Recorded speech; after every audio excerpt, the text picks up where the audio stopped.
శుభోదయం మిత్రమా. ఈరోజు మనం నిన్న చూసాం కదా, పక్షులు తూతి పెట్ట గుడ్లు పెట్టున్నది గమనించాము కదా. ఈరోజు కూడా మనం దాన్ని సందర్శిద్దాము. అక్కడ ఉన్నాయో లేదో చూద్దాము. అంటే శివుడు ఆజ్ఞ లేనిదే క్షేమైన కూడా పుట్టదని నానుడి ఉంది. అది వాస్తవం కాదో ఈరోజు మనం చూద్దాము. ఈరోజు కూడా మేము ఇలా వచ్చాము మార్నింగ్ వాక్. ఇప్పుడు వచ్చి ఇక్కడ చూస్తున్నాము, ఎక్కడ మరి ఎత్తుతున్నాము చూడండి. ఎక్కడో కనిపిస్తుంది, అక్కడ ఉన్నాయి చూడండి. కరెక్టేనా? కనిపించాయి మనకు. నిన్న కూడా నేను వీడియో పెట్టాను, అప్లోడ్ చేశాను కదా, దానికి చాలామంది చూస్తున్నారు కూడా. ఈరోజు కూడా చూడండి ఇక్కడ ఉన్నాయి. ఇక్కడ చూడండి ఎంత ఇదిగా ఉన్నాయో. అలాగే నిన్న ఎలా ఉన్నాయో సేమ్ అలాగే ఉన్నాయి. ఇంట్లో ఎటువంటి మార్పు లేదు, ఎక్కువ లేదు. చూడండి ఎంత ఇదిగా ఉన్నాయో. ప్రశాంతంగా వాతావరణంలో మంచిగా ఈ వాతావరణాన్ని ఆస్వాదిస్తూ కొత్త పక్షులు బయటికి రావడానికి, మరో సృష్టి జరగడానికి రెడీగా ఉన్నట్టున్నాయి. ఈ తీపు పెట్ట ప్రత్యేకత నేను ఆల్రెడీ చెప్పాను. నేను ఈరోజు కూడా చూడండి ఎంతో ఇదిగా, అసలు అటు ఇటు కూడా కాదు, కొంచెం అటు ఇటు పెద్దగా వేరియేషన్ ఏం లేదు. అంటే రాత్రి పూట వచ్చి తన యొక్క గుడ్లను ఒదిగి మళ్ళీ తెల్లవారేగానే వెళ్ళిపోతున్నట్టున్నది ఈ పెట్ట. చూడండి ఇదంతా పశువులు వేసే సంచారము. పశువులు మేస్తాయి, మేకలు, జవాలు అన్నీ కూడా ఇక్కడ సంచరిస్తాయి. దీనికి దగ్గరలోనే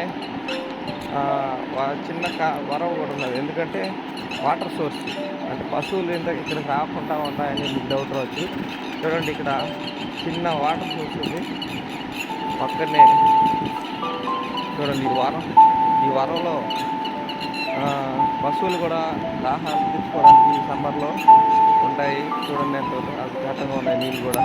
అక్కడ ఉన్నదే పొలాలు, అంతా కూడా పశువులు మేస్తాయి. ఇక్కడ కూడా మేస్తాయి. ఇవంతా కూడా పశువులు మేస్తాయి. కానీ ఎక్కడ కూడా ఏది కూడా ఒక పశువు కానీ, మనిషి కానీ, జంతువులు కానీ ఏవి కూడా ఇక్కడ ఇది చేయలేదు. అంటే దీనికి నిదర్శనం శివుడు ఆజ్ఞ. శివుడు ఆజ్ఞ లేనిదే క్షేమైన పుట్టదంటాడు. ఆయన ఆజ్ఞ లేనిదే వీటికి ఎటువంటి ప్రమాదము రాదు. కనుక ఈ యొక్క దాని ప్రత్యేకత ఏంటో ఏదో మీకు తెలిసింది. అంటే శివుడి అనుగ్రహంతో ఈ పక్షి గుడ్లను ఎక్కడ పడితే అక్కడ, ఎలా పడితే అలా పెట్టి వెళ్తూ ఉంటుంది. అందువల్ల ఈ పక్షులు చాలా విచిత్రమైనటివి. వాటి సౌండ్ కూడా చాలా డిఫరెంట్గా ఉంటుంది.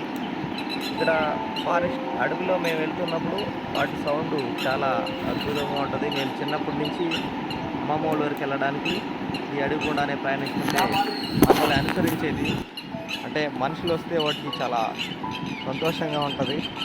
మనుషులకి వాటికున్న అనుబంధం ఆ విధంగా ఉంటుంది. ఈ చిత్తు పుట్ట ఎంతో అందంగాను, డిఫరెంట్గాను, సౌండ్ అయితే వినదగినట్టు ఉంటుంది. కొద్దిగా గట్టిగా కూడా ఉంటుంది వాయిస్.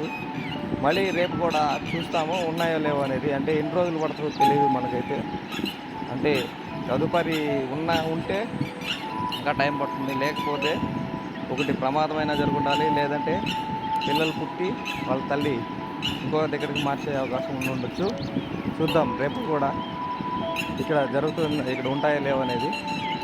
ఓకే, అందరూ కూడా నచ్చితే లైక్ చేయండి, షేర్ చేయండి, కామెంట్ చేయండి. అప్పుడప్పుడు ఇలాంటి ప్రకృతి సహజంగా దొరికేటివన్నీ కొన్ని అప్డేట్ చేస్తూ ఉంటాము. ఓకే, శుభోదయం. థ్యాంక్ యూ, ధన్యవాదాలు.